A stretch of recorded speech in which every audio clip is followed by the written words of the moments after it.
'Twas the night before Christmas, when all through the house not a creature was stirring, not even a mouse.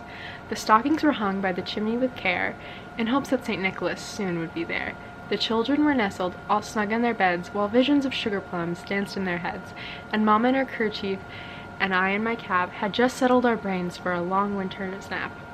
When out on the lawn there arose such a clatter, I sprang from the bed to see what was the matter. Away to the window I flew like a flash, tore open the shutters and threw up the sash. The moon on the breast of the new fallen snow gave the luster of midday to objects below, when what to my wondering eye should appear but a miniature sleigh and 8 tiny reindeer, with a little old driver so lively and quick, I knew in a moment it must be St. Nick. More rapid than eagles his coursers they came, and he whistled and shouted and called them by name. Now Dasher, now Dancer, now Prancer and Vixen, on Comet, on Cupid, on Donner and Blitzen, to the top of the porch, to the top of the wall, now dash away, all. As dry leaves before the wild hurricane fly, when they meet with an obstacle mount to the sky. So up to the housetop the coursers they flew, with the sleigh full of toys and St. Nicholas too. And then in a twinkling I heard on the roof the prancing and pawing of each little hoof. As I drew in my head and was turning around, down the chimney St. Nicholas came with a bound. He was dressed all in fur from his head to his foot, and his clothes were all tarnished with ashes and soot.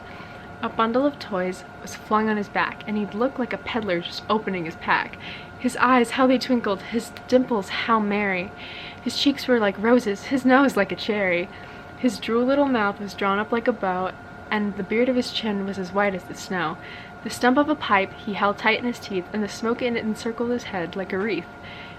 He had a broad face and a little round belly that shook when he laughed like a bowl full of jelly. He was chubby and plump, a right jolly old elf, and I laughed when I saw him in spite of myself. A wink of his eye and a twist of his head soon gave me to know I had nothing to dread. He spoke not a word, and went straight to his work, and filled all the stockings, then turned with a jerk.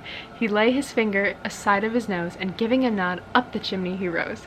He sprung to his sleigh, to his team gave a whistle, and away they all flew like the dawn of a thistle. But I heard him explain as he drove ere out of sight, Happy Christmas to all, and to all a good night.